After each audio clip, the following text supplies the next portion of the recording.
Hey guys, welcome back. Welcome back. Today we're gonna be doing some deal breakers. This is part 1,000. No, it's part 3. Really? Yeah, it's part 3. If you guys haven't watched all of our deal breakers, go watch them. We'll leave the links below. Leave your comments down below too, whether or not this is a deal breaker for you. Yeah, and also if you have deal breakers that you want us to see if they're deal breakers for us or want to know, challenge us, also bitch. put those in the comments. So do that right now. Right the fuck now. You're Blocked with Eden Middleman and Simona Catalano.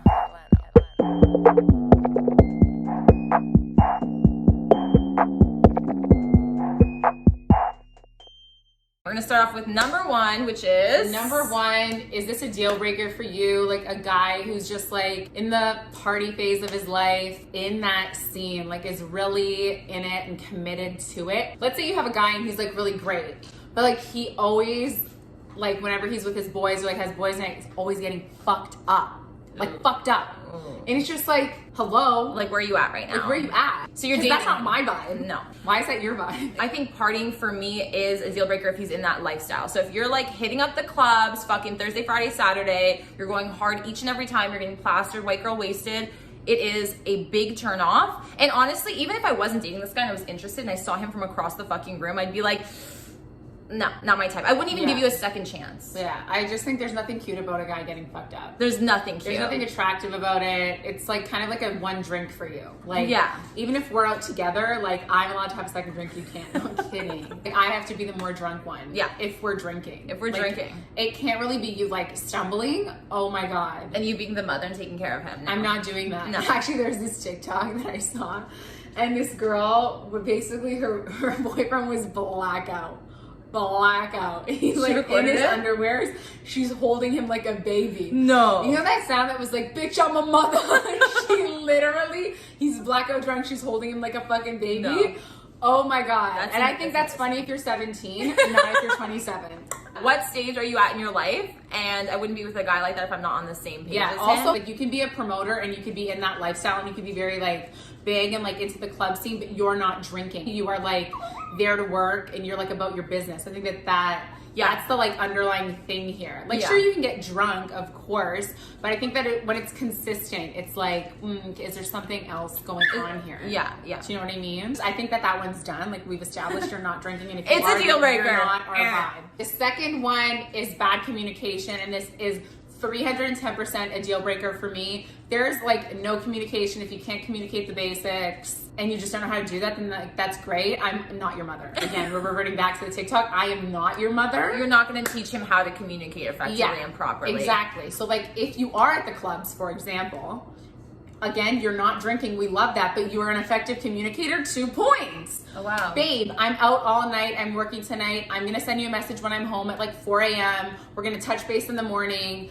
Stuff like that. Do you know what I mean? Keep you in the loop. I think that's really important. Communication is the fundamentals of a relationship. So without communication, I think it's a deal breaker. It should be for everybody. Mm-hmm. I think that people communicate differently, and that's where people get caught up. And sometimes people think that's the loophole, and they're like, well, I'm just going to stick around and teach him how to communicate the way I need him to communicate, which is wonderful. You communicating that, get it? Communicating that in and of itself is super important at the beginning of a relationship, and calling them out when they're not communicating effectively from the get-go rather than dumping that on them down the line. So that's okay to just kind of be like, hey, this is how I need you to communicate. I need to touch base in the morning, at night. That's a relationship though. If you're in any fucking relationship, you have to, communication on the daily is what happens. It's not like you're going fucking MIA for 1 day, 2 days, right. 12 hours. Right. You're communicating beforehand so we don't have the slip up afterwards. And you don't leave me room to ponder and wonder and get in my own head, which everyone does naturally. I was in a relationship in the past and he was used to not really communicating throughout the day. Okay. Right. And I was used to having those updates throughout the day and I needed that. And I was like, where the fuck are you? You can't go MIA for 3 days and tell me, oh, I was just busy with work. No, that's not going to fly with me. Not that I'm concerned or worried or micromanaging your life, but it would be nice to get a good morning text.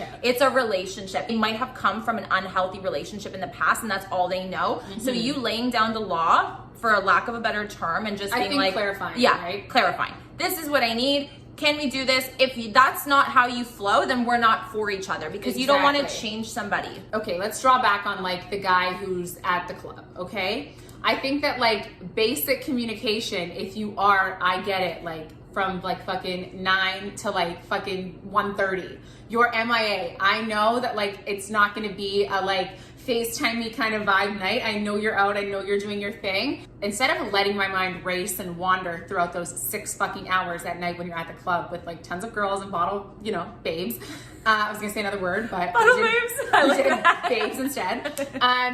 Hey babe, want to touch base with you. Gonna call you before work. Gonna call you after work. If you're asleep, I'll send you things like this. I think that these are basic points of communication that I think we all expect from each other, because like again, roles reverse. Like if I'm going to the club, listen, I'm not working at the club, but if I'm going to the club, I'm assuming you want updates. A little 411. Here's the lowdown. Exactly. I think also what it signifies when you put in that effort is the willingness to make this work, the willingness to make sure that she's comfortable, to have your significant other in the back of your mind at all times, which really goes a long way. And that also shows the other person that like, okay, hey, I've got nothing to worry about. I'm okay. This person cares about where my mind might be at. It shows That's priority. Yeah, because you don't want to feel like when your guy like or you're an whoever, afterthought. Exactly. That's what I was gonna get to. Like when someone communicates like effectively beforehand, you're like, wow, they're thinking about me, they're taking me into consideration. They want to make sure that like I'm reassured that we're good here and that he will touch base later on. And I think the key here is if you say you're going to do something, you also follow up with doing that. So like, hey babe, gonna message you once I'm home. I wake up at 9 a.m. I have no like 4 a.m. morning text that you got home safely. I'm like, okay. Exactly. Learn to train that, because it's not just beneficial for relationships, it's for everything. Right? Yeah. To just have good friends, keep relationships, networking, all of that stuff. So exactly. It's a good muscle to train. Always, we've said this before in many videos, it's kind of like trying to micro communicate. It's more so like feeling like you're in a connection. Like, do you know what I mean? Whether it's like a family member, a friend, a guy I'm talking to, it's kind of building that connection and that bond, because when you do go like so long without talking to someone, you feel disconnected. That's right. And if you're in a relationship with someone, you never want to feel disconnected from that fucking person. Exactly. The next one is following count. Okay, so following count, we're gonna get into the social media aspect of it all. I'm gonna bring everything together from our boyfriend club promoter, who is Johnny. not a partier and who's an effective communicator and who is not following 500 bottle babes, okay? We think that that is mucho gusto muy bien. I think that that's a great vibe.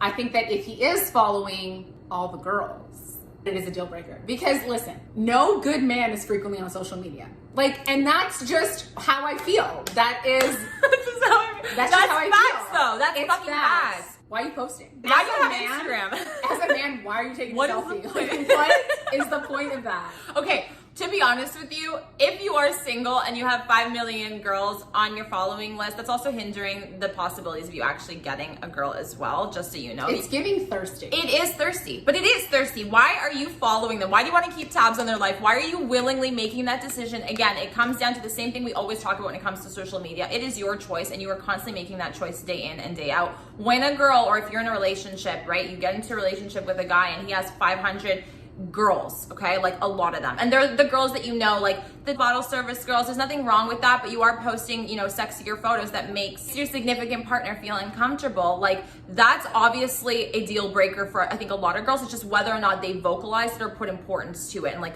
think about what that really means. I think that with the whole social media thing is like, it's so big. It's so big, and there's so many like subcategories to this one category. It fucking ruins dating, honestly. And I think that like even before you get to the relationship stage, it's such, for me personally, an enormous turnoff when a guy has social media and then B is following so many girls. I'm just like, I know what wavelength you're on, and I'm not gonna do it. Like, I'm not gonna, listen, you're single, you can live your vida loca. I think you should do it. I think that you should cap, maybe. You should cap it at a number. Yeah. Because when it's getting up there, it's like... It's also public, guys. Are you insane? Like, it's embarrassing. Here's the thing, It's it's like public. the actual profiles are public. Why do you have to follow? Do you know what I mean? Like, the profiles are public. There's no need. Search it and then delete the search. Search it, delete the search. Don't even do that. Sorry, No. I'm giving everybody a hack here. Listen, that's why my boyfriend doesn't have social media. Yeah, that's it. period. He doesn't even know what it is. Doesn't know how to work it. He's 82. I love that. He's 82. That's the fucking goal. it's unnecessary. It makes everyone feel uncomfortable. It causes problems in the future. You don't need to have the temptation of liking, because a lot of you guys can't control your fingers apparently, and it's always there. Imagine opening your Instagram. This is why guys are so fucking freaked out by their phone. Imagining opening your Instagram in front of your girl. You know that the first thing on your fucking feed is going to be an ass or a tit. At least one, if not several, when you scroll. So it's just like, why put yourself and your girl in that position? It's not that hard. It's giving like weak, if you think about it. Big weak energy. It's giving big weak energy, because it's like, it's not even like this girl even knows who you are. Yeah. Like, she's not even following you back. You're like a fan. And that is so ew, it's disgusting. embarrassing. The only like, fan you should be exactly, is for your girl. Sorry, done. I'm your only fan, you're my fan. It's Yeah. the only fans The here only for us together. And it's just like, ew. I think the reason why it becomes like girls are unsure or scared of how to vocalize is because there are, and this is okay, and I think that it's important to differentiate what girl you are. Girls are okay with it, and girls use the whole, it's just, and that's true. And if that's how you view it, then that's on you. But if I'm sitting here and I say I don't like it, oh, I'm entitled to that, and that's valid. So if I'm not gonna shit on you for letting your man like whoever's fucking ass cheek he's liking, you better shut up and sit down when I say I'm not cool with it. It's preference. It's preference. Honestly, the girls that are okay with The girls that, that get it. the girls that don't. But also the girls that are okay with that are also following several, I believe, I'm sorry. And that's fine.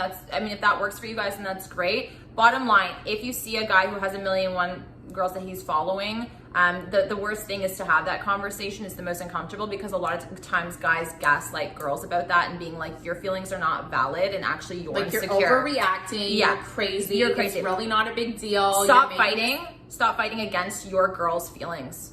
That should be your priority, right? Like, you should care about her. To unfollow should not be painful for you. And if it is, that is a red flag, my friends, and you should not put up with that. And also, like, Simona, like you said, you know, you see it and you're like, yeah, you know what, this man just isn't for me. And that's, I think, how we should maneuver this going forward, because we don't want to sit there and we don't want to beg. If it changes down the line, cool. But I just think, like, if you're already irked by it, like, just leave it. Like, what's the point of like Dealing trying a to headache push through that? Because I believe that there's just going to be 18 million different cans of worms if you ignore that one, right? Agreed. It's like, listen to like your gut.